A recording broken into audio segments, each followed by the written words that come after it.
Un père milliardaire voit une pauvre petite fille en larmes devant sa maison démolie. Ce qui se passe ensuite est incroyable. Avant de commencer l'histoire, n'oubliez pas de laisser un like et de vous abonner à la chaîne pour voir plus d'histoires comme celle-ci.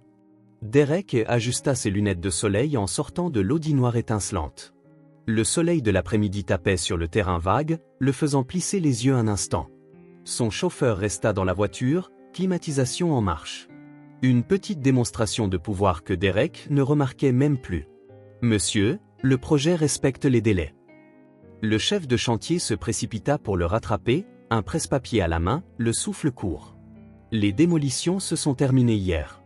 Nous commencerons à déblayer les débris cet après-midi. » Derek se contenta d'hocher la tête, ses yeux balayant le site.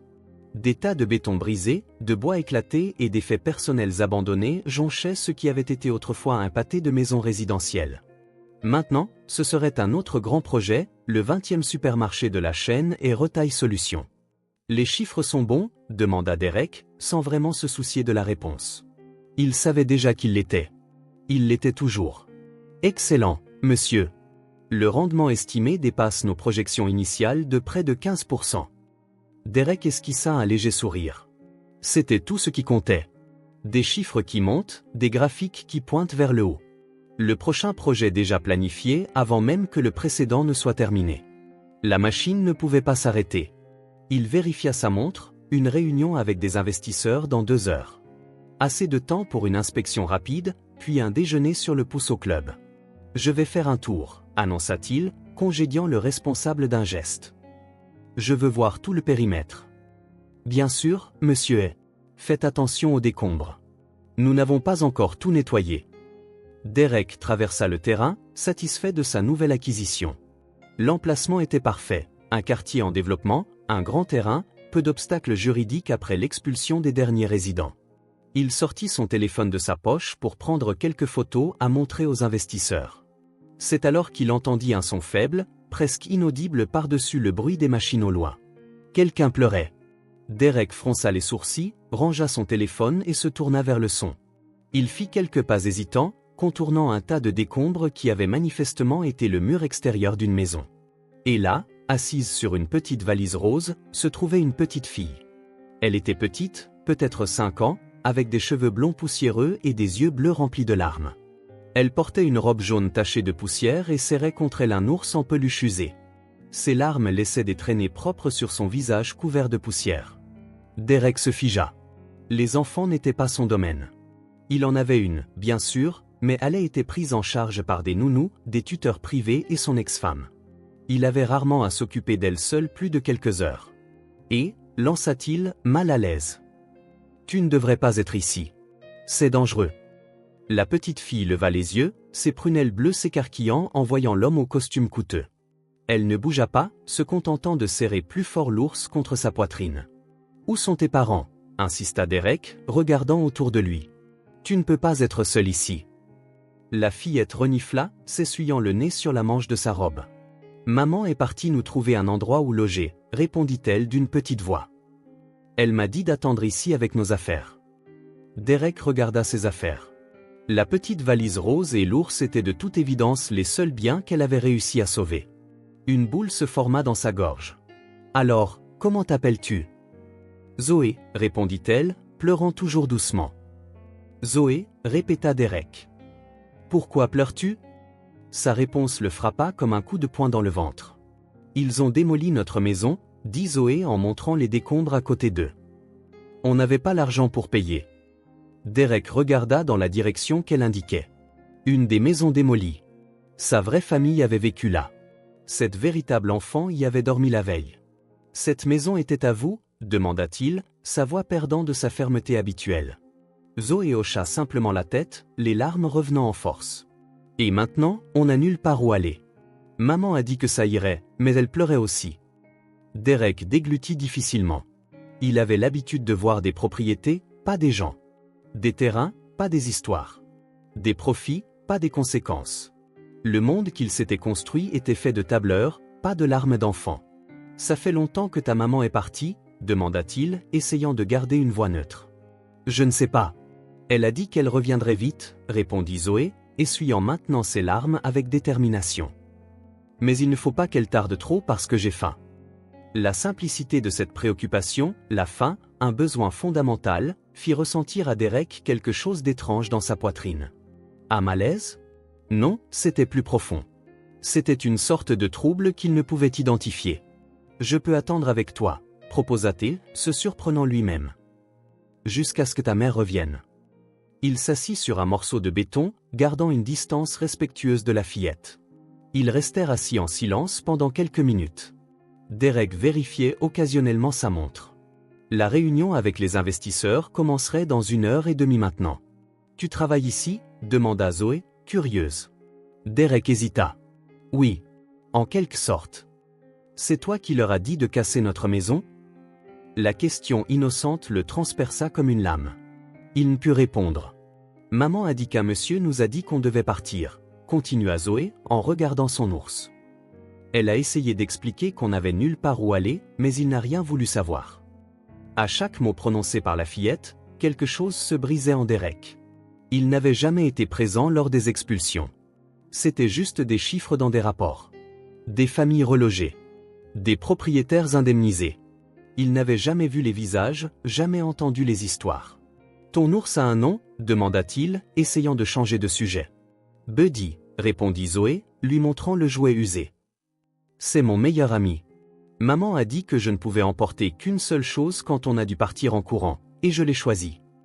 Un choix qu'aucun enfant ne devrait jamais avoir à faire. » Derek sentit le malaise grandir. C'était quelque chose de plus lourd qu'une simple aversion pour la situation. C'était un sentiment corrosif qui semblait le ronger de l'intérieur. La culpabilité. Il ressentait de la culpabilité. Derek regarda sa montre, un peu plus d'1 heure avant sa réunion. Il ne pouvait pas rester assis là à attendre une mère qui pourrait tarder à revenir. « Je dois y aller maintenant » dit-il en se levant. « Tu es sûr que ta mère t'a dit d'attendre juste ici ?» Zoé hocha la tête, serrant Buddy contre sa poitrine. Elle a dit que je ne devais bouger d'ici sous aucun prétexte. Derek se trouva face à un dilemme. Il ne pouvait pas laisser une enfant de 5 ans seule sur un site de démolition. D'un autre côté, ce n'était pas sa responsabilité. Il avait une entreprise à diriger, des investisseurs à rencontrer, des projets à approuver. « Tu pars ?» demanda Zoé, ses yeux bleus encore humides levés vers lui. La simple question lui fit ressentir une autre pointe de ce sentiment étrange. « J'ai une réunion importante », expliqua-t-il, comme si cela pouvait avoir un sens pour une enfant de 5 ans. « Ce n'est pas grave », répondit-elle en baissant les yeux. « Buddy et moi, on a l'habitude d'attendre. » Derek hésita un instant de plus, puis se retourna et se dirigea vers la voiture. Chaque pas semblait plus lourd que le précédent. En se retournant pour un dernier regard, il vit Zoé jouer distraitement avec Buddy au milieu des décombres de ce qui avait été sa maison. L'image se grava dans son esprit. La petite fille blonde, si semblable à sa propre fille, s'accrochant à un ours en peluche comme si c'était son seul havre de paix au monde. Il retourna à la voiture en silence, ignorant les nouvelles questions du chef de chantier. Sur la banquette arrière de l'Audi, il regarda par la fenêtre alors qu'il quittait le site. L'image de Zoé ne le quittait pas. Ses yeux bleus larmoyants, sa robe jaune sale, la petite valise rose avec tout ce qui restait de sa vie. « Où allons-nous, monsieur ?» demanda le chauffeur. Derek ne répondit pas immédiatement. Quelque chose en lui avait changé. Petit, encore indéfini, mais indéniablement présent. Ce sentiment de culpabilité allait le hanter longtemps. Derek prêta à peine attention à la réunion avec les investisseurs. Ses lèvres formaient des sourires automatiques. Sa voix répétait des phrases toutes faites sur l'expansion du marché et le retour sur investissement. Mais son esprit était bloqué sur un terrain vague rempli de décombres, avec une fillette blonde assise sur une valise rose. « Monsieur, tout va bien ?» demanda l'un des investisseurs alors qu'il perdait le fil de ses pensées pour la 3e fois. « Parfaitement » répondit-il en reprenant contenance. Comme je le disais, le nouveau projet apportera une augmentation des revenus d'environ 20% au prochain trimestre. Quand il rentra enfin chez lui, le soleil était déjà couché. Le manoir était silencieux, comme toujours. 3000 mètres carrés de silence et de marbre froid. Derek desserra sa cravate en montant les escaliers. « Allait a-t-elle dîner ?» demanda-t-il à la gouvernante qui passait dans le couloir. « Oui, monsieur est. Elle est dans sa chambre en train de jouer. Elle a demandé si vous dîneriez avec elle, mais il était déjà 19 heures. » La femme laissa la phrase en suspens, sans jugement explicite, Mais Derek sentit néanmoins le poids de ses mots. Merci, Margaret. Vous pouvez disposer. Derek continua dans le couloir, s'arrêtant devant la porte de la chambre de sa fille. Il hésita avant de frapper. Combien de fois avait-il fait cela ces dernières semaines? Entrer pour un rapide baiser de bonne nuit, promettre une sortie le week-end qui n'avait jamais eu lieu, acheter des cadeaux coûteux pour compenser son absence. Il frappa doucement et entra. La chambre de Haley était immense, décorée dans des tons doux de rose et de blanc. Une maison de poupée à 2 étages occupait un coin, ainsi que des étagères pleines de jouets encore en parfait état. Sur le lit king size, parmi des oreillers moelleux, Haley jouait avec sa collection de chevaux en peluche. La voir là, entourée de confort et de sécurité, serra quelque chose dans la poitrine de Derek. Les cheveux blonds de Haley tombaient en boucles parfaites sur ses épaules. Ses yeux bleus, si semblables à ceux de Zoé, s'illuminèrent quand elle le vit. « Papa !» s'exclama-t-elle, laissant tomber ses jouets et courant le serrer dans ses bras. « Tu es rentré tôt aujourd'hui. » Derek la souleva, surpris de voir à quel point elle avait grandi. Quand l'avait-il vraiment regardée pour la dernière fois? 5 ans, le même âge que Zoé. Mais quels mondes différents elles habitaient. « Comment s'est passée ta journée, princesse ?» demanda-t-il, s'asseyant sur le bord du lit avec Haley sur ses genoux. C'était amusant. La maîtresse nous a appris les phases de la lune, et puis j'ai joué avec Sophia à la récré. Ensuite, nous? Derek écoutait sa fille parler, mais son esprit dérivait entre le présent et les souvenirs du terrain démoli. Haley avait une chambre plus grande que tout l'appartement où Zoé et sa mère vivaient probablement. Elle avait plus de jouets qu'elle ne pourrait jamais en utiliser, des vêtements qu'elle portait à peine une fois avant d'être remplacés, et Zoé n'avait qu'un ours usé et une valise rose. « Papa !» La voix de Haley le ramena à la réalité. « Tu es différent aujourd'hui. Tu es inquiet ?» Derek cligna des yeux, surpris par la perception de sa fille. « Pourquoi penses-tu ça ?»« Parce que tu me regardes, mais tu ne me vois pas, » répondit-elle avec la simplicité directe des enfants. Maman fait ça quand elle pense à ses problèmes. Derek sourit, touchant le visage délicat de sa fille. « Je pensais juste à certaines choses aujourd'hui. J'ai rencontré une petite fille de ton âge. »« Où ça ?» demanda Haley, curieuse. Derek hésita. Comment pouvait-il expliquer ? À un endroit où nous construisons un nouveau magasin. Elle était toute seule. Où était sa maman ? Elle était partie s'occuper de certaines choses. La réponse sonnait creux même pour lui. Il avait laissé une enfant de 5 ans seule sur un terrain plein de décombres. Que dirait Gabrielle, son ex-femme, si elle savait que quelqu'un avait fait ça à Haley ? Elle était gentille, demanda Haley, prenant un de ses chevaux en peluche. Je pense que oui. On n'a pas beaucoup parlé. Est-ce qu'elle peut venir jouer ici ? J'ai une tonne de jouets et il n'y a que Sophia qui vient parfois. La question innocente transperça Derek comme une flèche.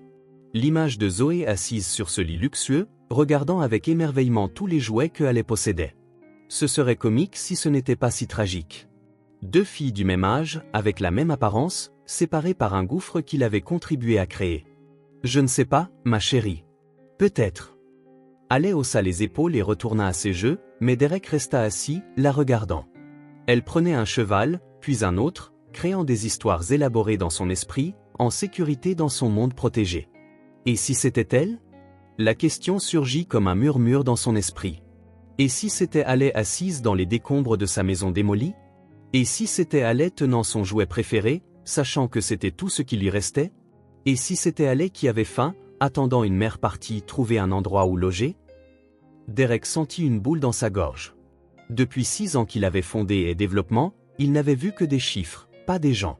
Des zones revitalisées, pas des familles déplacées. Des ajustements de marché nécessaires, pas des enfants comme Zoé. Il se leva, embrassa le front de Haley et se dirigea vers la fenêtre. La vue depuis le manoir montrait le jardin illuminé, au-delà, les lumières de la ville. Quelque part là-dehors, Zoé et sa mère essayaient probablement de trouver un endroit où dormir. « Papa » appela de nouveau Haley. « Tu promets de venir me dire bonne nuit avant que je m'endorme ?» Derek se retourna, voyant sa fille au milieu des oreillers moelleux et des jouets coûteux. La culpabilité le consumait de l'intérieur. « Je te le promets, princesse. Je vais juste prendre une douche et je reviens te lire une histoire. D'accord ?»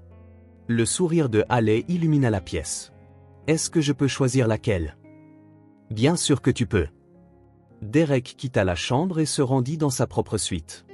Il alluma la douche et laissa l'eau chaude couler sur ses épaules tandis que les images de la journée tourbillonnaient sans relâche dans sa tête. Zoé assise sur la valise. Allait courant pour le serrer dans ses bras. Zoé pleurant dans les décombres. Allait jouant en sécurité dans son lit. Zoé disant qu'elle avait faim. Allait avec son dîner servi à l'heure. Derek, l'entrepreneur impitoyable, le négociateur qui ne perdait jamais, l'homme qui avait décuplé sa fortune initiale en 6 ans, se sentait petit et insignifiant face à la réalité qu'il venait de voir. Pendant des années, ses décisions avaient affecté de vraies personnes. Des gens avec des noms, des visages, des histoires, des enfants. Ce n'étaient pas seulement des locataires en défaut de paiement. C'étaient des familles comme celle de Zoé. Ce n'étaient pas des obstacles au progrès. C'étaient des vies humaines. Il enfila son peignoir et se rendit à son bureau. Il ouvrit son ordinateur portable et commença à rechercher l'historique de la dernière acquisition, le terrain où il avait trouvé Zoé. Le rapport parlait d'un processus de reprise de possession mené à bien, de compensations financières adéquates offertes, d'obstacles juridiques surmontés. Nulle part il n'était fait mention de Zoé ou de sa mère. Nulle part on ne parlait d'une enfant de 5 ans laissée seule dans les décombres de sa propre maison. Derek ferma l'ordinateur portable et se frotta les yeux. Il devait tenir sa promesse à Haley, lui lire une histoire, lui donner un baiser de bonne nuit. Ensuite, il essaierait de comprendre comment réparer ce qui pouvait l'être, ou du moins comment vivre avec ce qu'il ne pouvait pas. 3 jours s'étaient écoulés depuis que Derek avait trouvé Zoé dans les décombres. 3 jours de travail mécanique, de conversations vides avec des partenaires et de nuits agitées. Les images de la fillette ne le quittaient pas. Le matin du 4e jour, Derek prit une décision. Il annula 2 réunions, reporta une conférence téléphonique et demanda à son chauffeur de le conduire dans le quartier où se trouvait le site de démolition. « Je vais descendre ici », ordonna-t-il au chauffeur lorsqu'ils atteignirent l'avenue principale à quelques rues du site. « Revenez me chercher dans 1 heure. » Derek parcourut les rues du quartier, observant pour la première fois les détails qu'il n'avait jamais remarqués auparavant. Les petits commerces, les gens pressés, les immeubles anciens et délabrés.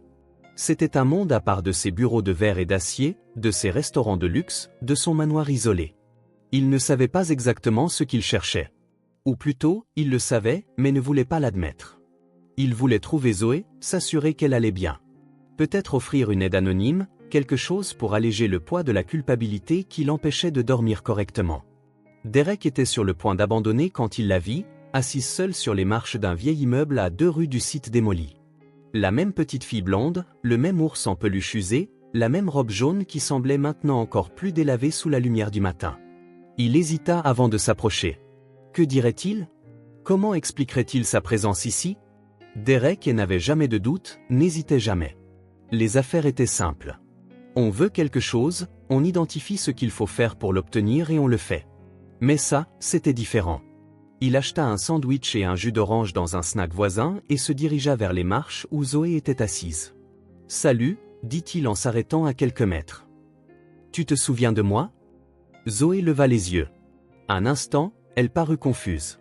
Puis une lueur de reconnaissance illumina son visage. « Tu es le monsieur des décombres ?» répondit-elle en serrant Buddy plus fort contre sa poitrine. Derek sourit, mal à l'aise avec la description. « Oui, c'est moi. Je m'appelle Derek. »« Je m'appelle Zoé », répondit-elle comme s'il ne le savait pas. « Et voici Buddy. Enchanté de vous rencontrer tous les 2 officiellement. » Derek lui tendit le sandwich et le jus. « Tu as faim ?» Les yeux de la fillette s'illuminèrent, mais elle hésita, regardant vers les portes de l'immeuble. « Maman a dit de ne rien accepter des étrangers. »« Ta maman a raison, » approuva Derek, respectant la règle. « Peut-être que quand elle reviendra, je pourrai vous l'offrir à toutes les 2. »« Elle cherche du travail, » expliqua Zoé, regardant avec envie le sandwich. « Elle a dit qu'elle serait absente un moment aujourd'hui. » Derek réfléchit un instant. « Et si je laissais le goûter ici sur la marche ? Je ne te le donne pas directement. Tu le prendras seulement si tu en as envie. » Zoé sourit à cette solution. « Alors, je pense que ça pourrait aller. » Derek posa le sandwich et le jus à côté d'elle sur la marche et recula de 2 pas. Assise sur la marche du bas, Zoé ne perdit pas de temps pour attraper le goûter et commencer à manger avec avidité. Derek remarqua qu'elle mettait de côté de petits morceaux du sandwich dans sa poche. « Pourquoi gardes-tu ça ?» demanda-t-il, curieux. « Pour maman », répondit Zoé entre 2 bouchées. « Elle a faim aussi. » Derek sentit sa poitrine se serrer. Une enfant de 5 ans qui s'inquiétait de garder de la nourriture pour sa mère, alors que Alec n'avait jamais eu à se demander s'il y aurait à dîner sur la table. « Tu aimes le jus d'orange » demanda-t-il en changeant de sujet. Zoé hocha la tête avec enthousiasme. « C'est mon préféré. Mais on n'en achète pas beaucoup parce que c'est cher. »« J'ai une fille de ton âge » commenta Derek. « Elle adore aussi le jus d'orange. »« Vraiment ?» Les yeux de Zoé s'écarquillèrent d'intérêt. « Comment est-elle ?»« Elle te ressemble beaucoup, en fait. Cheveux blonds, yeux bleus. Elle s'appelle Alec. Elle a un meilleur ami comme Buddy ?» Derek sourit. « Elle a plusieurs peluches, mais je pense que son préféré est un cheval nommé Star. »« Ouah, un cheval !» Zoé serra Buddy dans ses bras. « Tu as entendu ça ? Elle a un cheval en peluche. » Alors que Zoé finissait son sandwich, Derek continua de parler de Alec, des livres qu'elle aimait, de ses jeux préférés, de combien elle adorait qu'il lui lise des histoires avant de dormir. C'était étrange comme il parlait plus de sa fille avec cet inconnu qu'avec ses propres associés et amis. « Tu lui lis des histoires tous les soirs ?» demanda Zoé. Derek sentit une pointe de culpabilité. « Pas toujours. Parfois, je rentre tard du travail. »« Ma maman me lit toujours une histoire » dit Zoé avec fierté. « Même quand on est très fatigué. Elle dit que les histoires sont plus importantes que de dormir. » Derek hocha la tête, pensant au nombre de nuits qu'il avait manqué avec Alec à cause de réunions et de dîners d'affaires qui lui semblaient maintenant si insignifiants. La nounou de Alec lui lisait probablement plus d'histoires que lui. « Ta maman a raison » répondit-il sincèrement. « Les histoires sont très importantes. Tu pourras me lire une histoire un jour aussi » suggéra Zoé avec l'innocence des enfants. « Si maman est d'accord. »« Ce serait un plaisir » répondit Derek, surpris par sa propre sincérité. Ils parlèrent encore quelques minutes. Zoé lui raconta comment elle et sa mère vivaient temporairement dans cet immeuble, dans une chambre prêtée. Elle lui parla de la nouvelle école maternelle où elle irait quand les choses iraient mieux et de combien ses amis de son ancienne école lui manquaient. Derek écoutait, fasciné par la résilience de cet enfant. Il n'y avait pas d'apitoiement dans sa voix, juste une simple acceptation de la vie telle qu'elle était. C'est alors qu'ils entendirent des pas pressés dans les escaliers. « Zoé !» Une voix de femme retentit, inquiète. Derek se tourna et vit une jeune femme blonde se précipiter vers eux. Elle portait un jean délavé, une chemise simple et un sac usé. Ses yeux, du même bleu intense que ceux de Zoé, se fixèrent d'abord sur sa fille, puis sur Derek, et se plissèrent immédiatement de méfiance. « Qui êtes-vous » demanda-t-elle en tirant Zoé près d'elle dans un geste protecteur. « Maman, c'est Derek » répondit Zoé avant qu'il ne puisse dire quoi que ce soit. « Il m'a donné un sandwich et un jus. Je t'ai gardé un morceau. » La femme regarda le reste du goûter sur la marche, puis Derek, qui était maintenant debout. La méfiance dans ses yeux était palpable. « Pourquoi donnez-vous de la nourriture à ma fille ?» La question était chargée de défiance. Derek prit une profonde inspiration. « Nous nous sommes rencontrés il y a quelques jours, quand ? » « Vous êtes des services sociaux » l'interrompit la femme. « Parce que je leur ai déjà parlé et nous sommes dans une situation temporaire. J'ai 2 entretiens d'embauche prévus cette semaine et... » « Je ne suis pas des services sociaux » clarifia Derek. « Je travaille dans l'immobilier. J'ai rencontré Zoé près de l'endroit où vous viviez. » Le visage de la femme se durcit encore plus. « Vous êtes de l'entreprise de construction qui a démoli notre maison. » La question directe prit Derek au dépourvu. Il se sentit exposé, vulnérable. « J'ai un lien avec l'entreprise, oui » admit-il, optant pour une demi-vérité. « J'ai trouvé Zoé le jour de la démolition, et j'étais inquiet.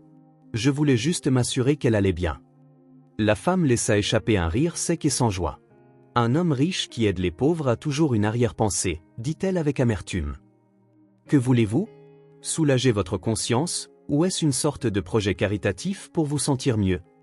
Les mots le frappèrent comme une gifle. Ils étaient durs, mais contenaient une vérité qu'il ne pouvait nier. Il n'était pas vraiment là pour Zoé. Il était là pour lui-même, pour apaiser sa culpabilité. « Maman » intervint Zoé en tirant sur le bas de la chemise de sa mère.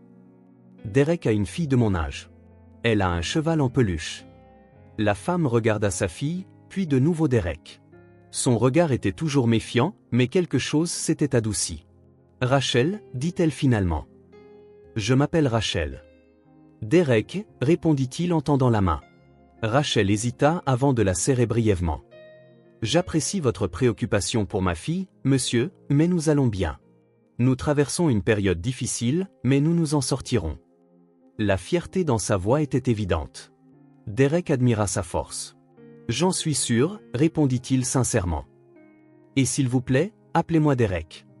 Un silence inconfortable s'installa entre eux. Rachel voulait clairement qu'il parte, mais ne savait pas comment le dire sans être impoli devant sa fille. Eh bien, je devrais y aller, dit Derek, lui épargnant l'embarras. C'était bien de te revoir, vous, et de vous rencontrer, Rachel. Il commença à descendre les marches, sentant leurs deux regards sur son dos. Alors qu'il était presque sur le trottoir, la voix de Zoé l'arrêta. « Derek, tu reviendras me lire une histoire ?» Il se retourna, incertain. Le visage de Rachel était illisible, mais elle ne semblait pas heureuse de la question de sa fille. « Ça dépend de ta maman, Zoé ?» répondit-il honnêtement. Rachel passa son bras autour des épaules de sa fille. « On verra », dit-elle d'un ton qui indiquait clairement que la réponse était non. Derek hocha la tête, comprenant la limite qu'elle posait.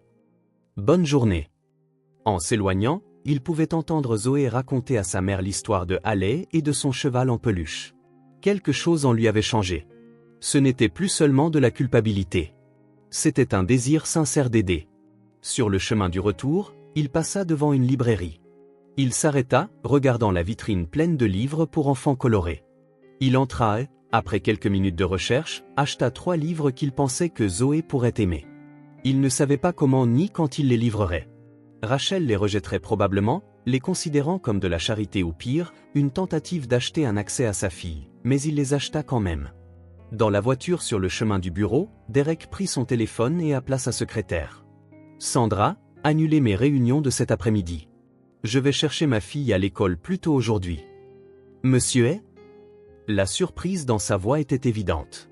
Derek ne changeait jamais son emploi du temps pour des raisons familiales. « Tout va bien ? » ?»« Oui, tout va bien, » répondit-il. « Je veux juste passer du temps avec Haley. Pouvons-nous reporter les rendez-vous à demain ? » ?»« Bien sûr, monsieur. Je réorganiserai votre emploi du temps immédiatement. » Après avoir raccroché, Derek regarda le paquet avec les livres pour enfants sur le siège à côté de lui. Il ne savait pas ce qu'il faisait ni où cela le mènerait. Il savait seulement que pour la première fois depuis longtemps, il faisait quelque chose qui ne concernait pas l'argent ou le pouvoir, quelque chose de réel, et cela, étonnamment, le faisait se sentir plus vivant que n'importe quelle affaire commerciale réussie des dernières années.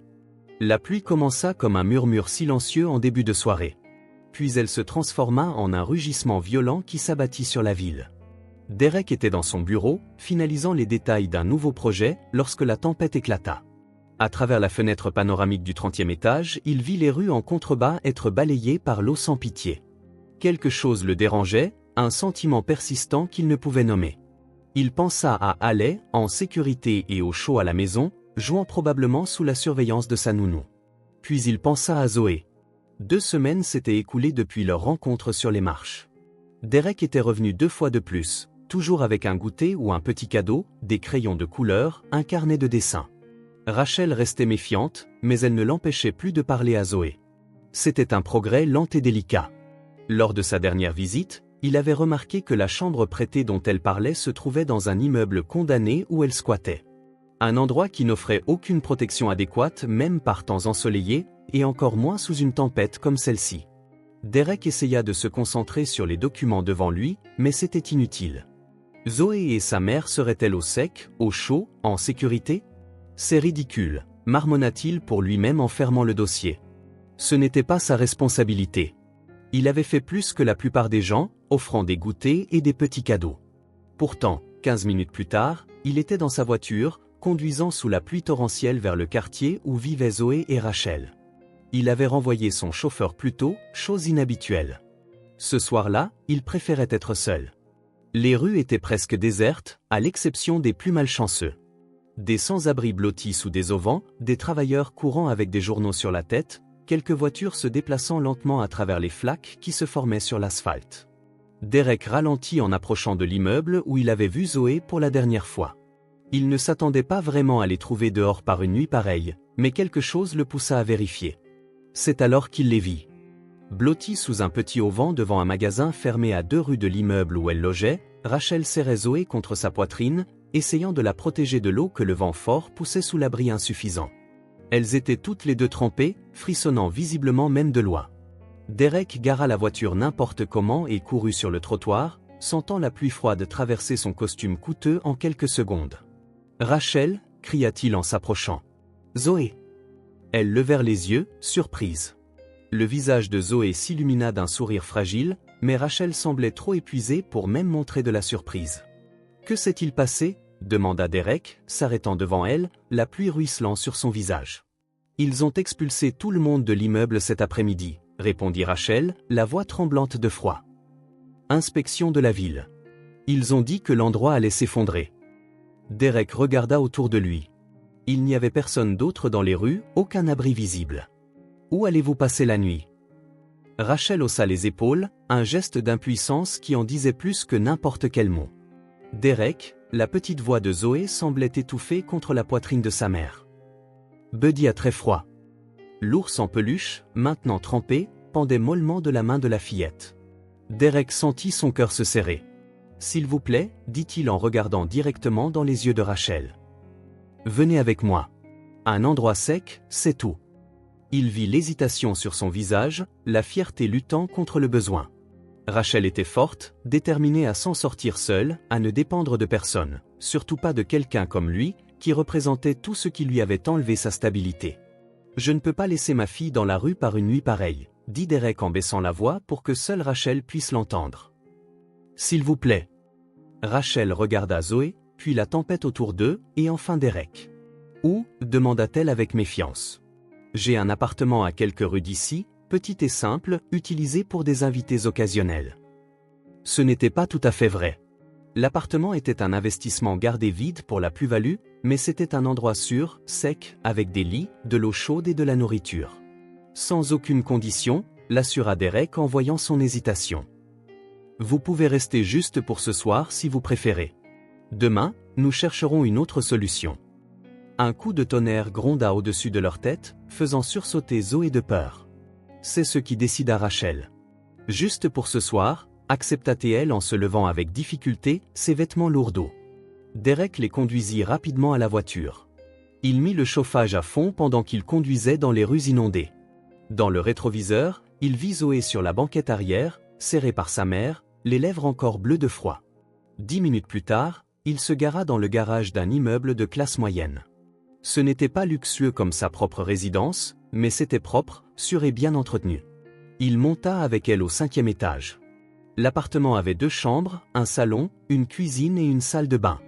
Tout de taille modeste, mais confortable. La décoration était neutre, presque impersonnelle. Derek venait rarement ici. La salle de bain est là, indiqua-t-il en ouvrant les portes. Il y a des serviettes propres dans le placard. Je vais voir ce que je peux trouver pour que vous puissiez vous changer pendant que vos vêtements sèchent. Rachel hocha la tête, toujours méfiante, mais la nécessité parlait plus fort. Elle emmena Zoé à la salle de bain pendant que Derek fouillait les placards à la recherche de quelque chose qui pourrait convenir. Il trouva quelques t-shirts et sweatshirts qu'il gardait là pour les urgences. Il serait trop grand, mais au moins il serait sec. Il laissa les vêtements à la porte de la salle de bain et se rendit à la cuisine. L'appartement était rarement utilisé, mais Derek gardait quelques denrées non périssables dans les placards. Il trouva des pâtes, de la sauce tomate, quelques boîtes de thon et de la soupe. Il était en train de faire bouillir de l'eau quand Rachel et Zoé sortirent de la salle de bain. Toutes deux portaient ces t-shirts comme des robes de fortune, les manches retroussées plusieurs fois. Zoé tenait Buddy, qui avait été soigneusement séché avec le sèche-cheveux. « Mieux ?» demanda Derek. Zoé hocha la tête avec enthousiasme. « Beaucoup mieux. Et Buddy aussi. » Rachel se contenta d'hocher la tête, toujours mal à l'aise avec la situation. « Je vous prépare quelque chose à manger, » dit Derek. « Ce n'est rien de spécial, mais ça vous réchauffera. » « Vous n'aviez pas à vous déranger, » marmonna Rachel en s'asseyant à la table de la cuisine avec Zoé. « Ce n'est pas un dérangement, » répondit-il sincèrement. Ils mangèrent en silence. Des pâtes à la sauce tomate et au thon accompagnées d'une soupe de légumes en conserve. Ce n'était pas sophistiqué, mais c'était chaud et savoureux. Derek regarda Zoé manger avec un appétit vorace. Probablement le premier repas complet qu'elle avait eu depuis des jours. « Vous pouvez prendre la chambre principale, » dit Derek quand ils eurent fini. « Elle a un lit double. Je prendrai la chambre d'amis. » nous n'avons pas besoin de vous chasser de votre chambre, protesta Rachel. En fait, je dors rarement ici, admit Derek. C'est juste un appartement d'appoint. Il vit le regard de Rachel se durcir légèrement.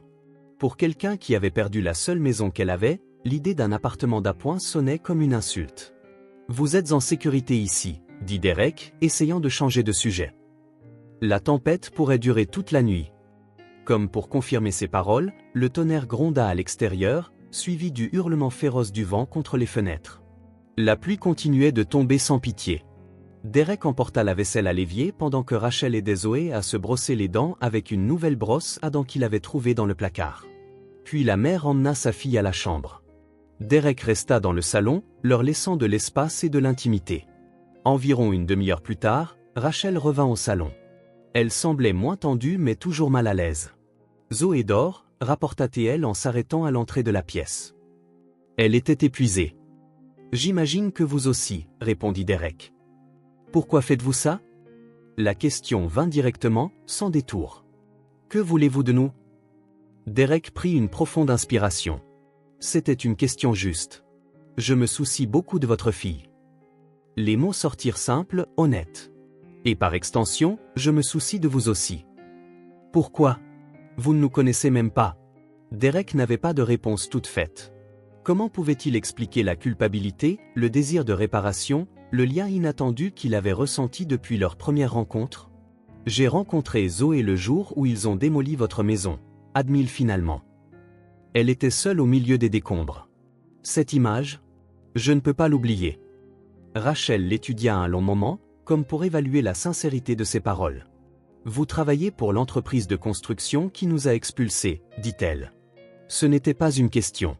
Derek hocha la tête, n'essayant plus de se cacher. Ce n'était pas personnel, dit-il, réalisant immédiatement à quel point la phrase sonnait creux. Je veux dire, je n'ai jamais pensé aux vraies personnes affectées par ces projets. C'était juste des chiffres sur un tableur jusqu'à ce que je rencontre Zoé. Rachel croisa les bras. Et maintenant, vous essayez de vous racheter. Peut-être, admit Derek. Mais ce n'est pas que ça. Votre fille, elle me rappelle ce qui est vraiment important. Un silence s'installa entre eux. Dehors, la pluie continuait sans pitié. J'accepterai votre aide ce soir, dit finalement Rachel. Pas pour vous, mais pour Zoé. Elle mérite un lit sec et chaud. Derek hocha la tête, respectant son honnêteté.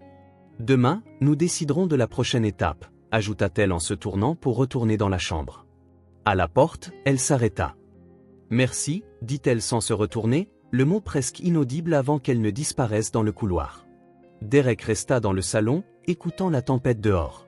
Quelque chose avait changé cette nuit-là. Une porte s'était ouverte, petite, encore hésitante, mais indéniablement réelle. Et pour la première fois depuis longtemps, il sentit qu'il faisait quelque chose qui comptait vraiment. Une semaine s'était écoulée depuis la nuit de la tempête. Rachel et Zoé étaient restées dans l'appartement pendant 3 jours, jusqu'à ce que Rachel trouve un travail temporaire comme serveuse et loue une petite chambre dans une pension voisine. Derek avait proposé qu'elle reste plus longtemps, mais Rachel avait insisté pour suivre son propre chemin. Fierté, indépendance, dignité, tout cela comptait pour elle. Derek respecta sa décision. Mais il ne disparut pas. Il rendit visite à Zoé presque quotidiennement, apportant toujours un petit cadeau, un livre, un fruit, une friandise. À sa grande surprise, Rachel commença à baisser un peu sa garde. Ils n'étaient pas amis, mais il y avait une trêve silencieuse entre eux. À la maison, Derek parlait de plus en plus de Zoé à Haley.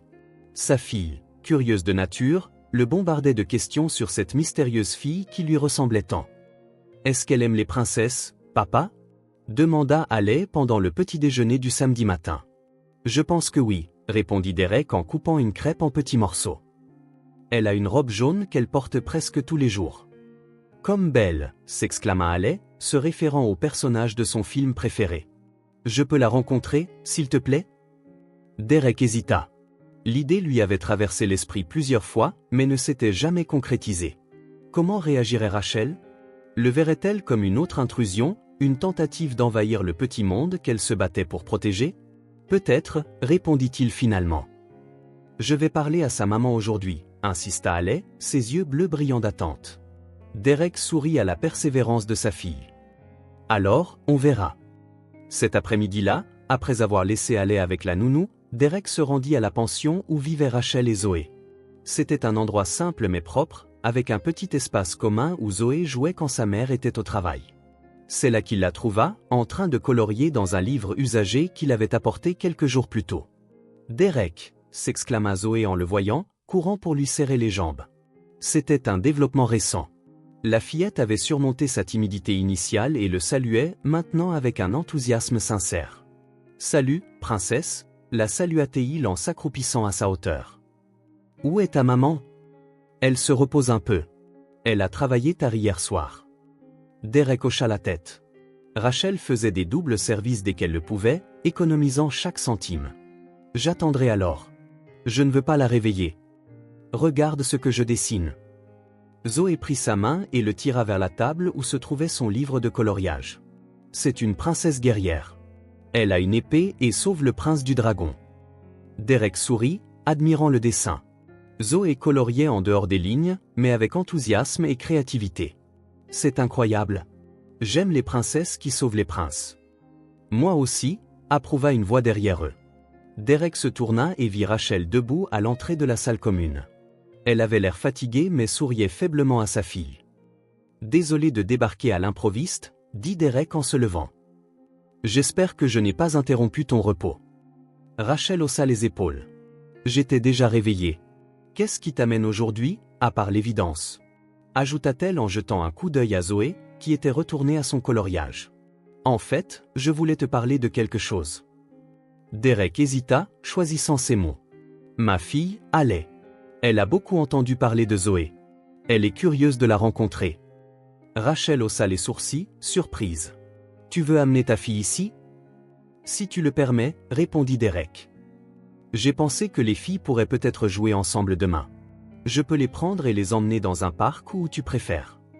Il vit l'hésitation sur le visage de Rachel.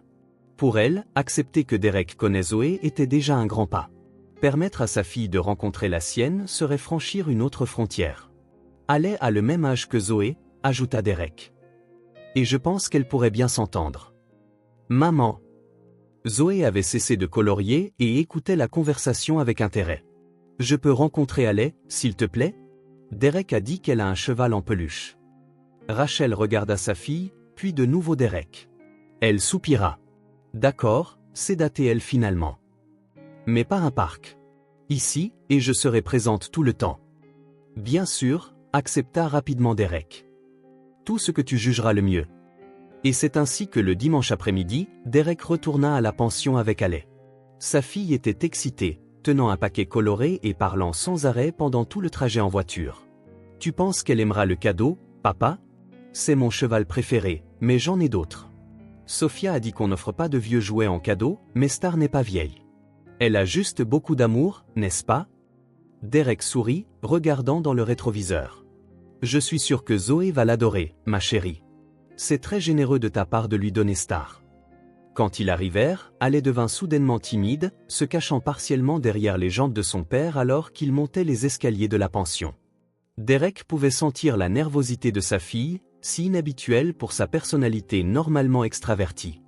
Rachel ouvrit la porte avant même qu'il ne frappe. Elle semblait avoir fait un effort pour l'occasion. Elle portait un chemisier propre et bien repassé, les cheveux attachés en une queue de cheval soignée. Zoé se tenait à côté d'elle, la robe jaune remplacée par une bleue claire que Derek avait apportée la semaine précédente. Pendant un instant, tout le monde resta en silence, s'observant. Derek pouvait presque sentir le choc de Rachel en voyant Alec. La ressemblance entre les filles était vraiment frappante. Toutes deux blondes, aux yeux bleus, de la même taille, avec la même forme de visage. Elles auraient pu facilement passer pour des sœurs. « Bonjour, Alec. » Rachel fut la première à rompre le silence. « Zoé a beaucoup parlé de toi. » Alec leva les yeux vers son père, qui hocha la tête pour l'encourager. « Salut, dit-elle timidement. » Puis ses yeux rencontrèrent ceux de Zoé, et quelque chose changea. Une étincelle de reconnaissance, de connexion immédiate. « Tu as apporté le cheval ?» demanda Zoé en faisant un petit pas en avant. Alec hocha la tête, tendant le paquet qu'elle portait. « C'est Star. C'est ma meilleure amie, mais maintenant elle peut être ton amie aussi. » Zoé prit le paquet avec révérence, l'ouvrant avec soin. « Ses yeux s'écarquillèrent en voyant le cheval en peluche blanc avec une étoile argentée sur le front. « Elle est magnifique !» s'exclama TL en serrant le jouet dans ses bras. « Tu veux voir Buddy ?» proposa Zoé. « Il est dans la chambre. » Je pense qu'elles seront amies. Et c'est ainsi, sans plus de cérémonie, que la barrière fut rompue. Zoé prit la main de Haley et la tira à l'intérieur, vers la petite chambre qu'elle partageait avec sa mère. En quelques secondes, on entendit les voix excitées des deux filles, déjà absorbées par un jeu imaginaire. Derek et Rachel se retrouvèrent dans le petit salon, un étrange silence pesant entre eux. « Elles se ressemblent tellement », commenta finalement Rachel. Derek hocha la tête. « Physiquement, oui, mais je pense que Zoé a plus de maturité. » Rachel eut un sourire triste. « La vie vous apprend tôt quand vous n'avez pas le choix. » Derek sentit le poids de ces mots. Haley n'avait jamais eu besoin de grandir avant l'heure, n'avait jamais fait face à de réelles difficultés. C'était une enfant protégée, comme il se doit. Mais Zoé connaissait déjà le poids de la vie, l'incertitude, la perte. « Tu veux un café ?» proposa Rachel, le surprenant. C'était la première fois qu'elle offrait quelque chose. Un petit geste d'hospitalité qui signifiait beaucoup. « J'adorais », répondit-il. Dans la petite cuisine commune, Rachel prépara 2 tasses de café instantané. Ce n'était pas l'expresso coûteux auquel Derek était habitué, mais il semblait en quelque sorte plus significatif. « Ta fille est adorable », commenta Rachel en lui tendant une des tasses. « Elle semble avoir un bon cœur. »« J'essaie de l'élever de cette façon », répondit Derek. « Ce n'est pas toujours facile avec mon emploi du temps, mais elle est la priorité. » Rachel l'étudia par-dessus le bord de sa tasse. « C'est étrange. Il y a un mois, je détestais tout ce que vous représentiez. Maintenant, je ne sais plus. » Derek ne sut que répondre. Il but une gorgée de son café. « Gagner du temps. Zoé n'arrête pas de parler de toi, » continua Rachel. Et maintenant, elle ne va probablement pas arrêter de parler de Haley non plus. Ils furent interrompus par des rires venant de la chambre. Les deux filles sortirent en courant, Haley tenant Buddy et Zoé avec Star. « Maman, Haley sait faire des tresses. Elle va m'en faire dans les cheveux, » annonça Zoé, rayonnante. « Et Zoé va m'apprendre à dessiner des princesses guerrières, » ajouta Haley, tout aussi excitée. Derek et Rachel échangèrent un regard. Il y avait quelque chose de surréaliste dans la scène. Leurs filles, si différentes en opportunités et en expérience, se connectant comme si elles s'étaient toujours connues. « Papa, on peut apporter mes crayons de couleur la prochaine fois ? Je veux montrer à Zoé. »« Bien sûr, princesse, » répondit Derek, notant l'utilisation de la prochaine fois, comme s'il était déjà établi qu'il y aurait de nombreuses autres visites. Les filles retournèrent en courant dans la chambre, laissant les adultes de nouveau seuls. « On dirait qu'on a déjà décidé qu'il y aurait une prochaine fois, » commenta Rachel avec un léger sourire. « Si tu es d'accord, » répondit Derek. Rachel soupira, regardant vers la chambre. « Je ne me souviens pas de la dernière fois que j'ai vu Zoé si heureuse. Ce serait cruel de les séparer maintenant. » Dans les semaines qui suivirent, les visites devinrent régulières. Derek amenait à aller jouer avec Zoé 2 ou 3 fois par semaine. Parfois, il emmenait les filles en sortie pour une glace, au cinéma ou pour un après-midi au parc. Rachel était toujours invitée, mais n'acceptait pas toujours, ayant besoin de travailler ou de se reposer. L'amitié entre Haley et Zoé s'épanouit de manière impressionnante. C'était comme si elles avaient trouvé des moitiés perdues l'une de l'autre. Elles partageaient des jouets, des livres, des histoires. Haley parlait de son école privée, de ses leçons de ballet et de piano. Zoé partageait son imagination débordante, ses dessins créatifs, sa sagesse précoce sur les difficultés de la vie. Derek observait tout cela avec un mélange de joie et de culpabilité. Il voyait comment Haley devenait plus gentille, plus consciente de ses privilèges. Il voyait comment Zoé gagnait en confiance, élargissait ses horizons, rêvait plus grand. Un après-midi particulièrement agréable, après une visite au zoo, Derek ramena les filles à la pension. Elles étaient épuisées mais heureuses, parlant encore des éléphants et des girafes qu'elles avaient vus. Rachel les accueillit à la porte, venant juste d'arriver du travail. « Maman !» s'exclama Zoé en courant pour la serrer dans ses bras. « On a vu plein d'animaux. Et le papa de Haley nous a acheté des glaces, et il m'a porté sur son dos, et on a pris une photo avec un énorme serpent. » Rachel sourit, écoutant le récit excité de sa fille. Ses yeux rencontrèrent ceux de Derek par-dessus la tête de Zoé. Il y avait de la gratitude, mêlée à quelque chose de plus complexe qu'il ne pouvait nommer. « Merci de t'être occupé d'elle aujourd'hui, » dit Rachel. « On dirait que c'était amusant. » C'était super, répondit Derek. Elles se sont toutes les deux parfaitement comportées. Haley, qui s'endormait presque debout, appuyé contre son père, ouvrit les yeux. On peut le refaire la semaine prochaine, s'il te plaît? Derek regarda Rachel, lui laissant la décision. On verra, répondit-elle, mais son ton était léger, presque enjoué. C'était un énorme progrès par rapport à la méfiance initiale. Plus tard, après avoir mis Haley au lit, Derek s'assit dans le bureau de son manoir, pensant à la journée. Quelque chose changeait, non seulement chez Zoé et Rachel, mais en lui-même. S'occuper de ces deux personnes était devenu important, presque essentiel. Il regarda la photo qu'ils avaient prise au zoo. Les deux filles souriantes, se serrant dans les bras, avec des visages si semblables qu'elles auraient pu être jumelles. De chaque côté d'elles, Derek et Rachel, tous deux avec des sourires prudents, naviguant encore en eaux inconnues. Une famille improbable réunie par des circonstances tragiques, mais trouvant quelque chose de précieux au milieu des décombres. Derek rangea la photo dans son tiroir, sentant qu'il ne faisait que commencer à comprendre ce qui comptait vraiment dans la vie. L'automne arriva, apportant des vents froids et des feuilles dorées. 2 mois s'étaient écoulés depuis la première rencontre de Haley et Zoé. 2 mois d'une amitié grandissante entre les filles, de visites régulières, de petites sorties qui apportaient de la joie à tout le monde. Rachel avait trouvé un meilleur emploi comme assistante administrative dans une petite entreprise. Le salaire était encore modeste, mais il lui permettait, à elle et à Zoé, de quitter la pension pour un minuscule appartement d'une chambre. C'était simple, avec des meubles d'occasion et des murs écaillés, mais c'était le premier endroit qu'elles pouvaient appeler leur maison depuis la perte de leur demeure. Derek avait aidé au déménagement, bien que Rachel ne sût pas qu'il avait aussi discrètement payé 3 mois de loyer d'avance au propriétaire, certaines choses qu'elle n'accepterait toujours pas comme une aide directe. Ce samedi après-midi, Derek arriva avec Haley pour leur visite hebdomadaire. Les filles avaient prévu de faire un campement dans la chambre de Zoé avec des draps suspendus pour créer un fort de fortune. J'ai apporté ma lampe de poche, cria Haley dès qu'ils entrèrent, montrant l'objet qu'elle considérait essentiel pour leur aventure planifiée. Salut Phil. Zoé courut pour serrer son ami dans ses bras. J'ai déjà commencé le fort. Viens voir. Les deux coururent vers la chambre, laissant les adultes derrière eux. Derek sourit à l'enthousiasme des filles. Elles ont planifié ça toute la semaine, commenta-t-il en tendant à Rachel un sac avec des snacks et des jus. Haley en a parlé tous les jours.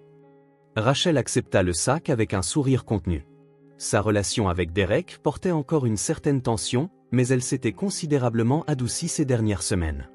Zoé aussi. Elle a même dessiné une carte de leur campement. De la chambre provenaient des rires et le bruit de meubles traînés.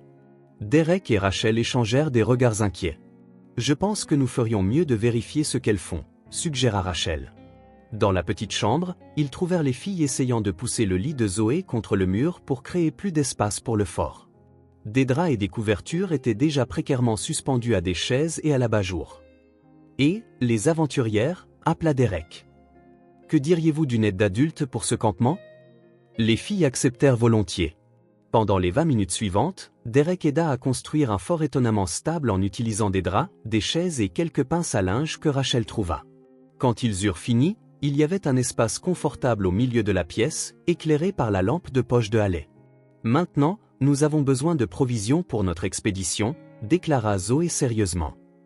C'est vrai, acquiesça Haley. Les aventuriers ont besoin de nourriture et d'eau. Rachel apporta les snacks. Derek avait apporté des sandwichs, des fruits coupés, des biscuits et du jus. Les filles reçurent tout avec des exclamations de joie, comme s'il s'agissait de trésors rares.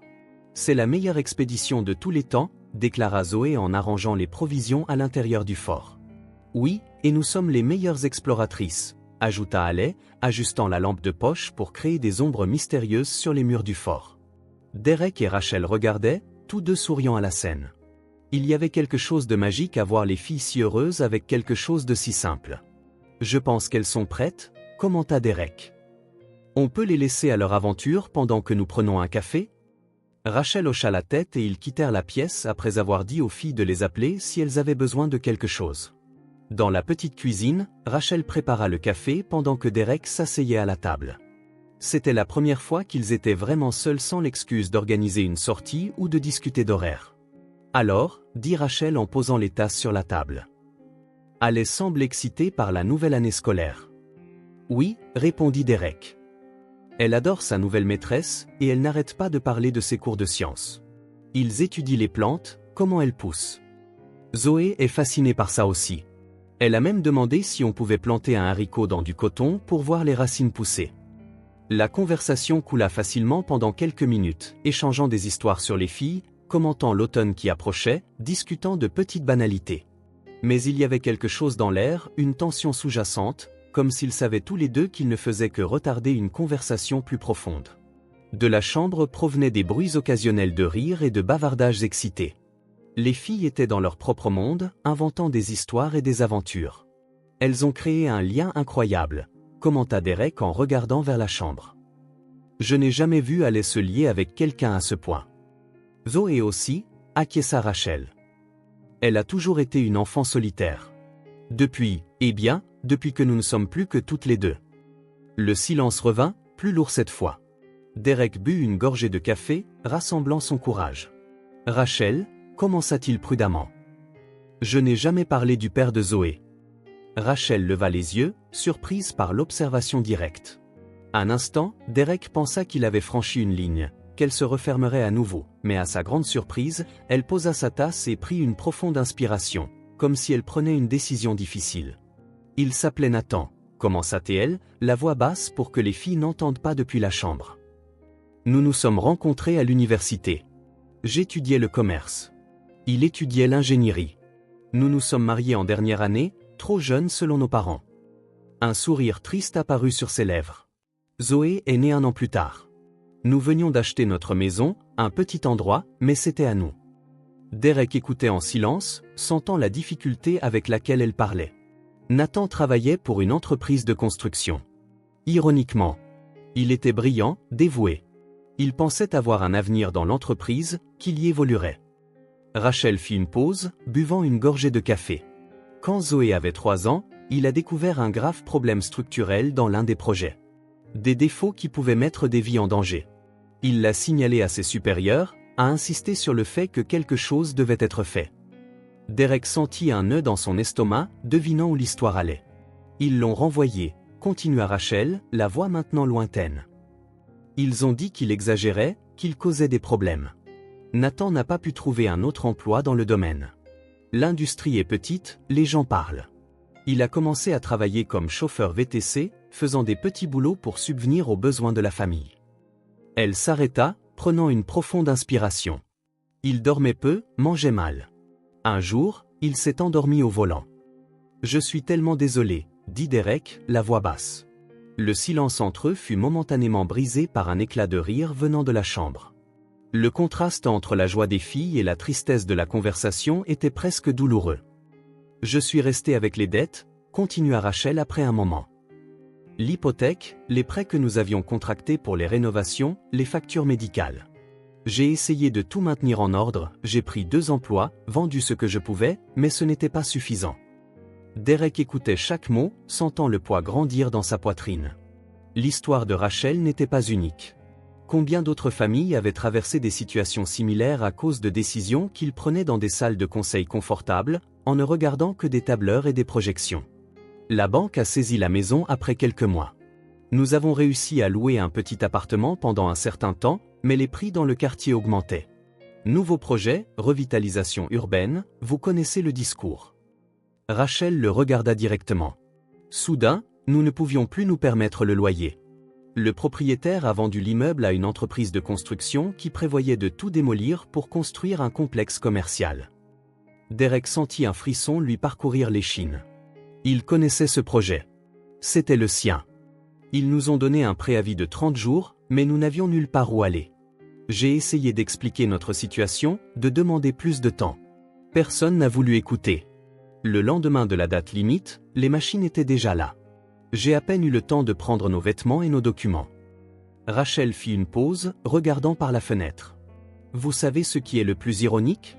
L'immeuble où Nathan avait identifié les problèmes structurels s'est partiellement effondré 6 mois plus tard. 2 personnes sont mortes. S'il l'avait écouté, Derek ferma les yeux un instant. Chaque mot de Rachel était comme un coup. Chaque détail révélait une autre couche de douleur que ses décisions commerciales avaient causée. Je ne sais pas pourquoi je vous raconte tout ça, dit Rachel avec un rire sans joie. Je suppose que c'est parce que, d'une manière étrange, vous êtes la première personne depuis Nathan qui semble sincèrement se soucier de Zoé, de nous deux. Le poids de ses omissions étouffa Derek. Pendant 2 mois, il avait construit une relation basée sur une demi-vérité. Rachel savait qu'il était lié à l'entreprise de construction, mais elle ne savait pas qu'il en était le propriétaire, le président, la personne qui signait les ordres d'expulsion et de démolition. Rachel, commença-t-il, sa voix plus rauque qu'il ne l'aurait voulu. Il y a quelque chose que je dois te dire. Elle le regarda, intriguée par le changement soudain de ton. L'entreprise de construction qui a démoli votre maison? Derek déglutit difficilement, sachant qu'il n'y avait pas de retour en arrière possible après les prochains mots. C'est la mienne. Le silence qui suivit fut absolu. Rachel le fixa, immobile, comme si les mots étaient encore en train de s'assimiler. Quoi? Demanda-t-elle finalement, sa voix presque un murmure. Développement. C'est mon entreprise. J'en suis le propriétaire, le président. Les mots sortirent avec difficulté. Ce jour-là, quand j'ai trouvé Zoé dans les décombres, j'étais là pour inspecter le site.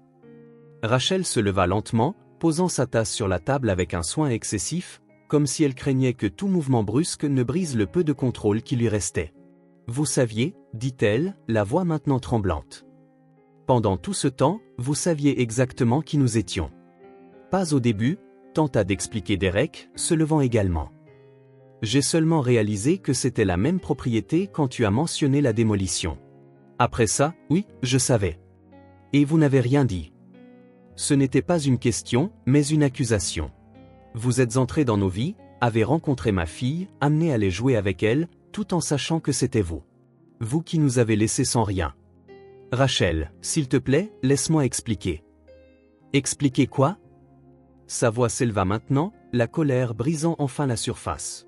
Que vous aviez pitié de nous?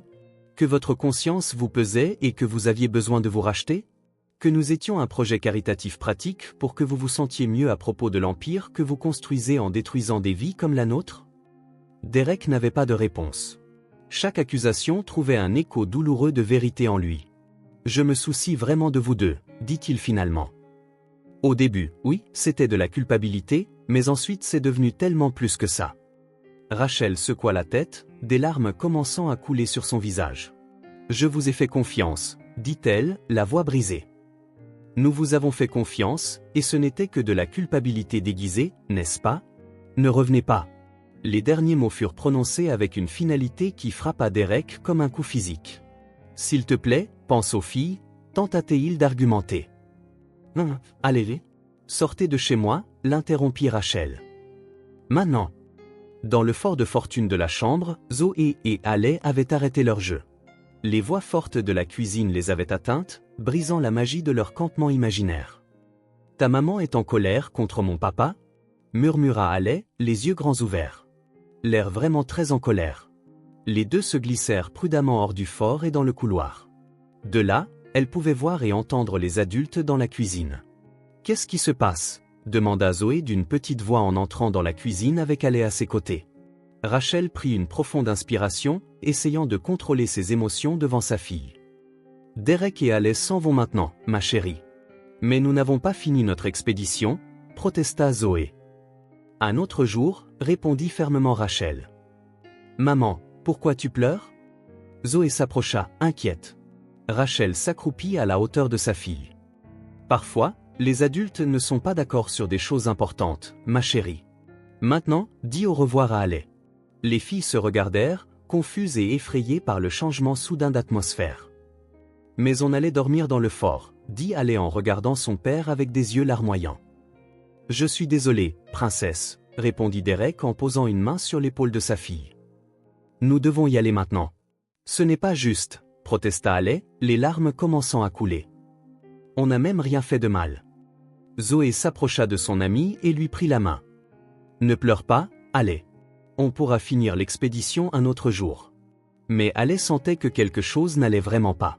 Même à 5 ans, elle pouvait sentir la tension, la colère, la tristesse qui imprégnaient l'air. Tu promets qu'on jouera à nouveau? Demanda-t-elle à Zoé, la voix tremblante. Avant que Zoé ne puisse répondre, Rachel intervint. Allez, les filles. Il est temps de dire au revoir. Les deux se serrèrent fort dans les bras, comme si elle sentait que ce ne serait pas juste un adieu temporaire. Derek regarda, le cœur brisé de voir comment son omission blessait maintenant non seulement Rachel, mais deux enfants innocents. « Allons-y, allez », appela-t-il doucement en lui tendant la main. À contre-cœur, Allez lâcha Zoé et prit la main de son père. Rachel resta aux côtés de Zoé, une main protectrice sur l'épaule de sa fille. Rachel tenta une dernière fois Derek. Non, le coupa TL. C'est fini. En quittant l'appartement, Derek regarda une dernière fois en arrière. Rachel serrait Zoé dans ses bras, qui regardait par-dessus l'épaule de sa mère, les yeux bleus remplis de larmes et de confusion. L'image se grava dans son esprit. La fille qui avait tout changé dans sa vie, le regardant maintenant partir sans comprendre pourquoi. Dans la voiture, Allez pleurait silencieusement sur la banquette arrière. « Pourquoi a-t-on dû partir ?» demanda-t-elle finalement. « Zoé est ma meilleure amie. » Derek regarda dans le rétroviseur, voyant le visage triste de sa fille. Comment expliquer à une enfant de 5 ans les erreurs que font les adultes? Les conséquences de décisions prises sans penser aux vies réelles affectées. Parfois, les gens ont besoin de temps, princesse, répondit-il, sachant que l'explication était inadéquate. Rachel est en colère contre moi en ce moment. Mais pourquoi? Derek prit une profonde inspiration. Parce que j'ai fait quelque chose qui l'a blessée, elle et Zoé, même si je ne le voulais pas. Et maintenant, elle est en colère. Tu peux dire que tu es désolé, suggéra Alley avec la logique simple des enfants. Quand je fais quelque chose de mal et que je dis que je suis désolé, tu me pardonnes toujours. Derek sentit les larmes lui monter aux yeux. Parfois, princesse, un désolé ne suffit pas. Parfois, ce que nous avons fait est trop grand pour être réparé avec des mots. Allez se tut, traitant l'information. Puis, avec une sagesse qui surprit Derek, elle dit, alors peut-être que tu dois le réparer avec des actions, pas avec des mots. Derek regarda sa fille dans le rétroviseur, étonné par sa perception. Peut-être que tu as raison, Stell. Peut-être que tu as raison. Pendant le reste du trajet, Derek pensa aux mots de sa fille. Rachel avait tout à fait le droit d'être furieuse, de le chasser de leur vie. Il avait caché la vérité la plus importante. Était entré dans leur vie sous de faux prétextes. Mais Alley avait raison. Si les mots ne suffisaient pas, peut-être que les actions le pourraient. Pas pour obtenir le pardon. Il n'avait pas ce droit. Mais pour faire ce qui était juste, quel que soit le résultat personnel. En conduisant dans les rues de la ville qu'il avait contribué à remodeler, Derek commença à formuler un plan, non pas pour regagner la confiance de Rachel, mais pour corriger autant que possible le mal qu'il avait causé, non seulement à elle et à Zoé, mais à toutes les autres Rachel et Zoé que ses décisions commerciales avaient affectées au fil des ans. Il était temps d'affronter le passé douloureux, pas seulement le leur, mais le sien. 2 semaines s'étaient écoulées depuis la dispute avec Rachel. 2 semaines de silence, de tentatives de contact infructueuses, de messages sans réponse. Derek avait tout essayé, appelé, laissé des messages vocaux, même envoyé une lettre d'excuse formelle. Rien n'y faisait. Le manoir, autrefois simplement spacieux, semblait maintenant immense et vide. Les pas résonnaient dans les couloirs de marbre. Les voix sonnaient creux dans les grandes pièces. C'était comme si quelque chose de fondamental avait été retiré de la structure, ne laissant qu'une coquille froide et vide. Mais le pire, c'était de voir Alley. La fillette, autrefois bavarde et énergique, était silencieuse, pensive. Ses dessins, autrefois colorés et pleins de soleil, avaient maintenant des tons plus sombres, des silhouettes solitaires. La nounou rapporta qu'elle demandait des nouvelles de Zoé tous les jours, voulant savoir quand elle reverrait leur amie. C'était un samedi matin, le genre de jour qui, ces dernières semaines, aurait été rempli d'une visite à Zoé et Rachel. Derek préparait le petit déjeuner, chose qu'il faisait rarement auparavant, mais qui était devenue un rituel pour compenser le vide qu'il ressentait. Des crêpes en forme d'animaux, du jus d'orange frais, des fraises coupées en forme de cœur. Alley descendit les escaliers, toujours en pyjama, traînant Star 2, le nouveau cheval en peluche qui avait remplacé l'original donné à Zoé. Elle s'assit à la table de la cuisine, regardant les crêpes sans son enthousiasme habituel. « Bonjour, princesse », la salua Derek en posant l'assiette devant elle. « Regarde, j'ai fait un éléphant aujourd'hui. Tu vois la trompe ?» Alley regarda la crêpe et réussit un faible sourire. « Merci, papa. » Derek s'assit à côté d'elle, regardant sa fille picorer la nourriture sans vraiment manger. Il attendit, sachant que quelque chose allait venir. « Papa !» Alley rompit finalement le silence, ses yeux bleus, si semblables à ceux de Zoé, fixés sur lui. « Qu'est-ce que tu as fait de mal pour qu'on ne puisse plus voir Zoé? La question directe et brutale frappa Derek comme un coup de poing dans le ventre. C'était la première fois que Haley formulait la question de manière aussi explicite, bien qu'il sût qu'elle y pensait depuis le jour de la dispute.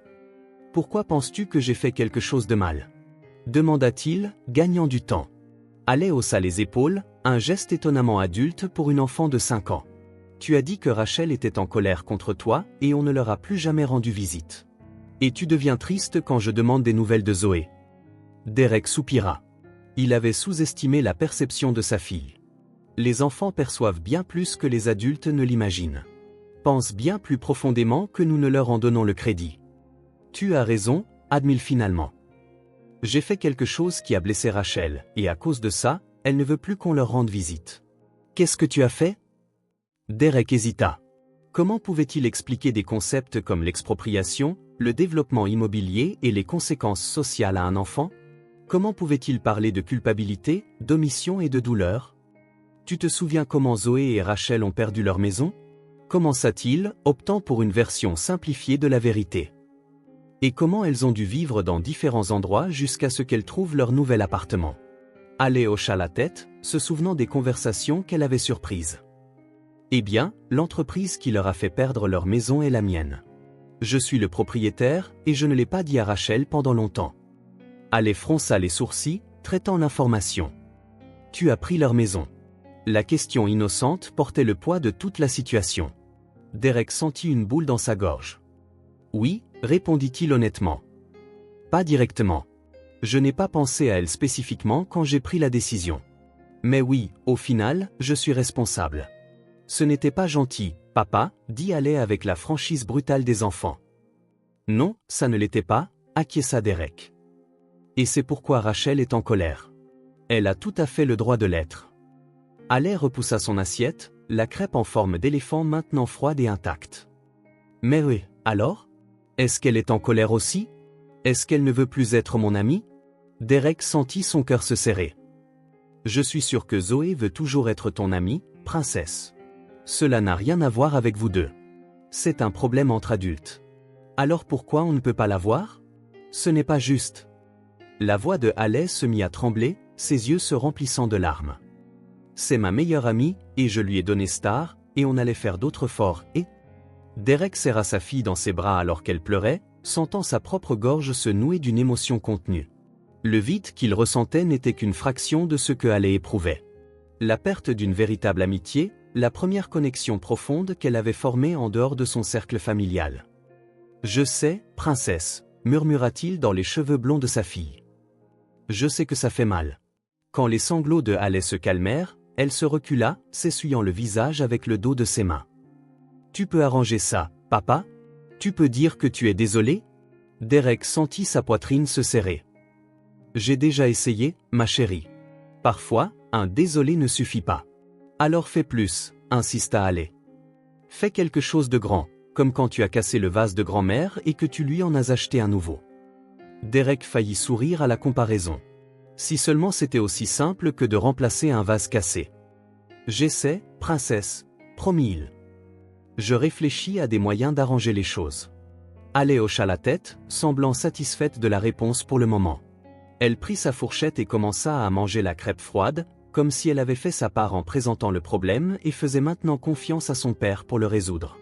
Plus tard, après avoir laissé Haley jouer avec ses blocs de construction dans sa chambre, Derek se rendit à son bureau. Il s'assit au bureau en acajou, regardant par la fenêtre le jardin immaculé en contrebas.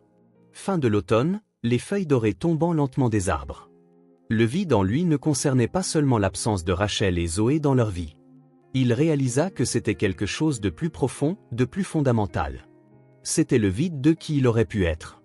Un homme différent, plus conscient, plus humain, et qu'il n'était pas.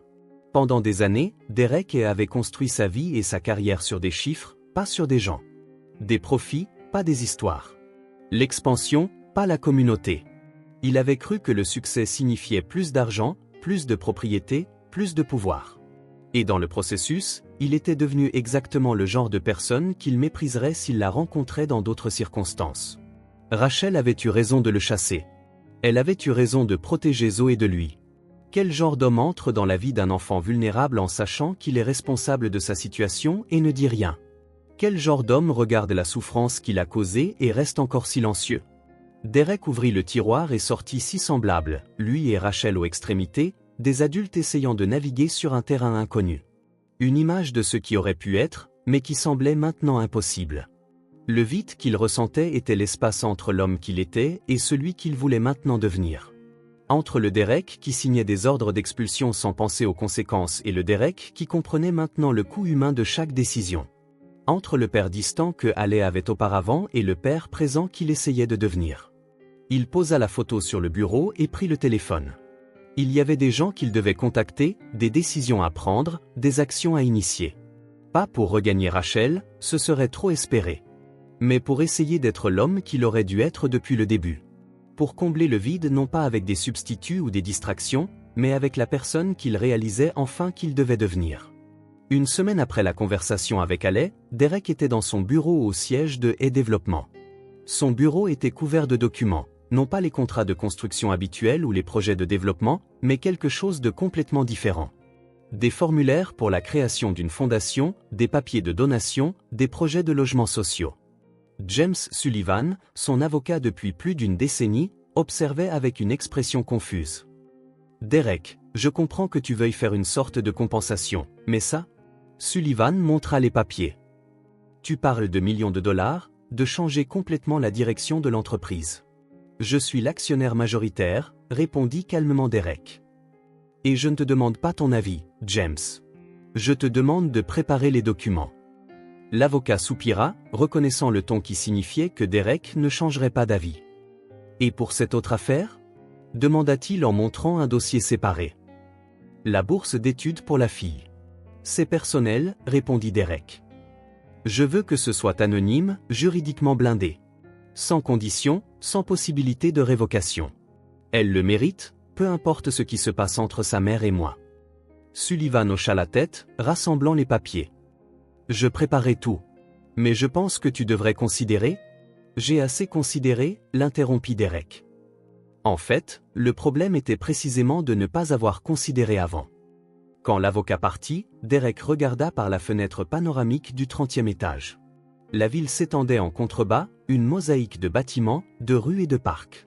Combien de vies avaient été affectées par ces décisions au fil des ans? Combien de familles comme celle de Rachel et Zoé? Il ne pouvait pas changer le passé, mais l'avenir était encore entre ses mains. 3 jours plus tard, Derek gara sa voiture, non pas l'Audi de luxe, mais un modèle plus discret, devant l'immeuble où travaillait Rachel. Il avait découvert qu'elle avait obtenu un emploi d'assistante administrative dans un cabinet comptable. Le salaire était meilleur que celui du restaurant, mais toujours insuffisant pour offrir à Zoé le genre d'éducation et d'opportunité que Derek savait qu'elle méritait. Il attendit sur le trottoir sans entrer dans le bâtiment. Il ne voulait pas la mettre dans une situation embarrassante devant ses collègues. À la fin de la journée de travail, il vit Rachel sortir au milieu d'un groupe d'employés. Elle se figea en le voyant. Un instant, Derek pensa qu'elle ignorerait simplement sa présence et continuerait son chemin. Il ne lui en aurait pas voulu si elle l'avait fait. Mais après avoir dit au revoir à ses collègues, Rachel se dirigea vers lui. Son visage ne montrait aucune colère, seulement de la lassitude et une curiosité prudente. « Que veux-tu, Derek ?» demanda-t-elle directement, sans hostilité, mais aussi sans aucun soupçon de pardon.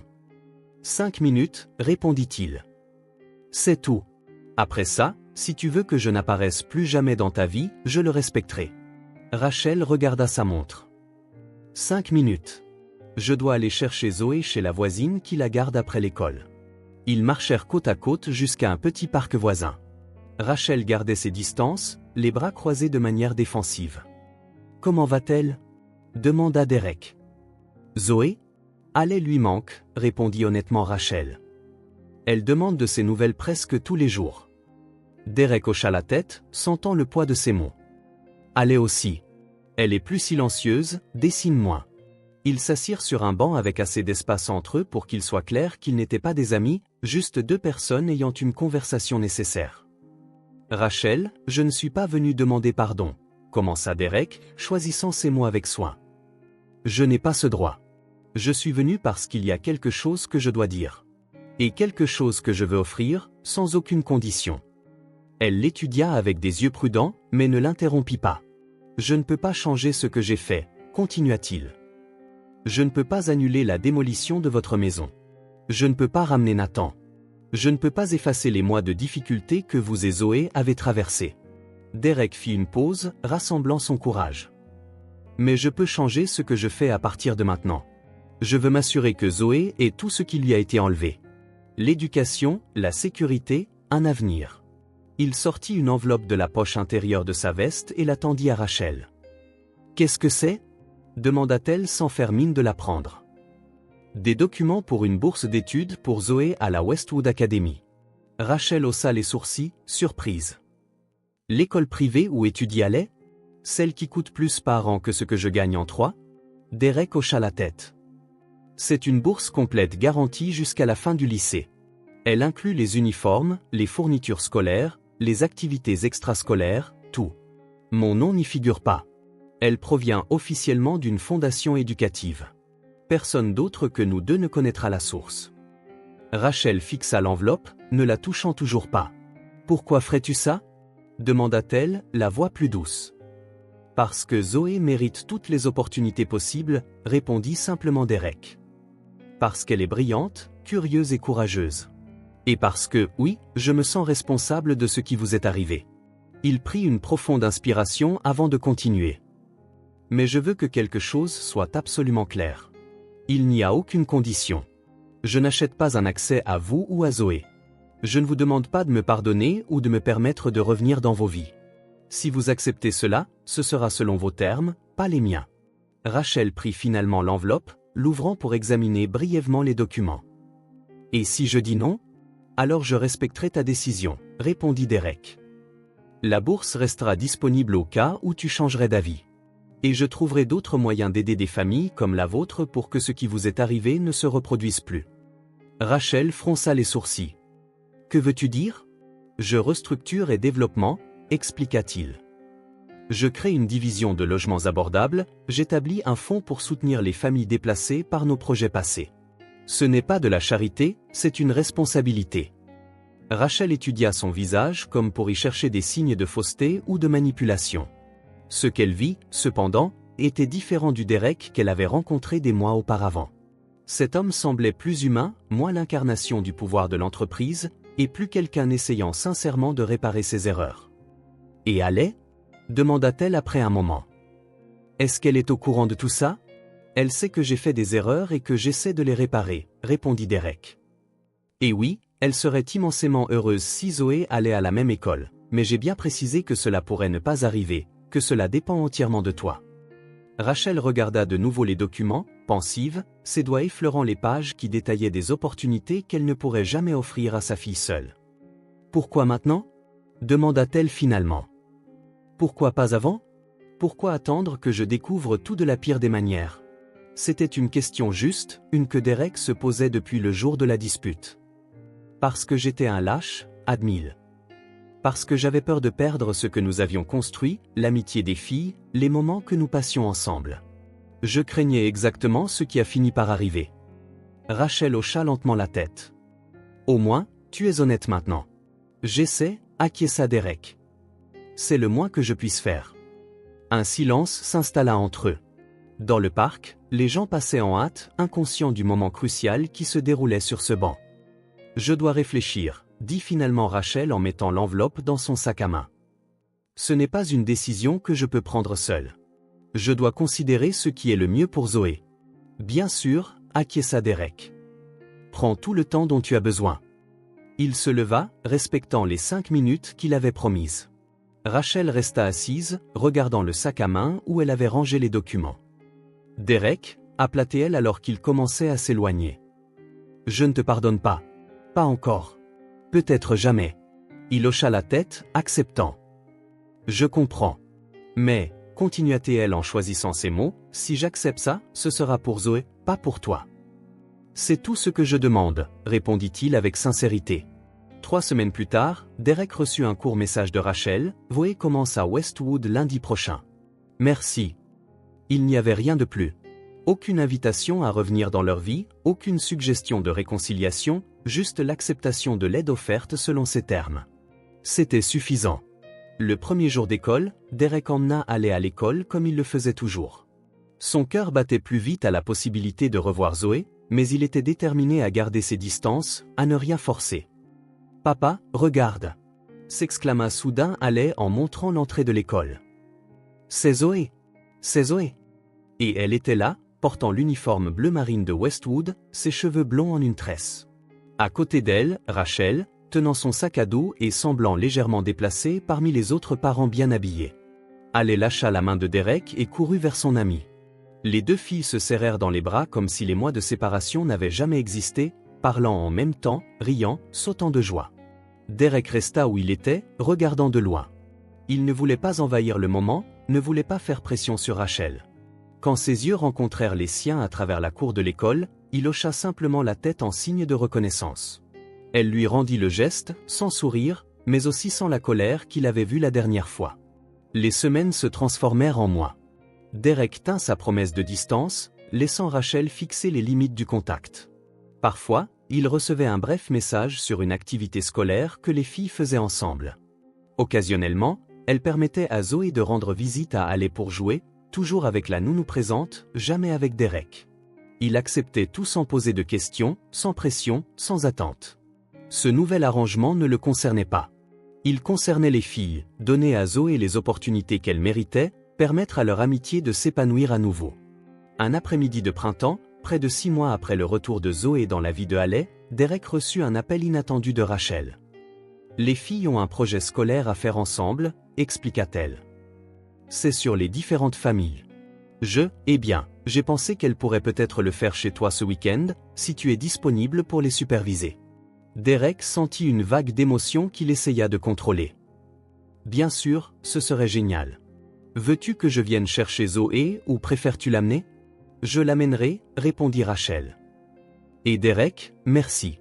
Pas seulement pour l'école, mais pour tout le reste que tu fais. » « Que veux-tu dire ? » Il y eut une pause. « Le nouveau projet de logement dans mon ancien quartier, la fondation pour les familles déplacées. Je sais que tu es derrière tout ça. » Derek ne répondit pas immédiatement. Il ne l'avait pas fait pour qu'elle le sache, pour obtenir du crédit ou de la gratitude. C'était la bonne chose à faire, dit-il simplement. Oui, acquiesça Rachel. Ça l'était. 1 an après le jour de la bourse d'études, la vie de chacun avait considérablement changé. Rachel avait été promue directrice administrative dans son entreprise. Son salaire lui permettait maintenant de vivre avec confort et dignité sans dépendre de l'aide financière de quiconque. Il y avait quelque chose dans sa posture qui n'était pas là avant, une confiance, une certitude de sa propre valeur. Zoé excellait à l'école, non seulement sur le plan académique, mais aussi dans les arts et les sports. Elle s'était rapidement adaptée au nouvel environnement, gagnant l'amitié des amis et des professeurs avec son intelligence et sa gentillesse.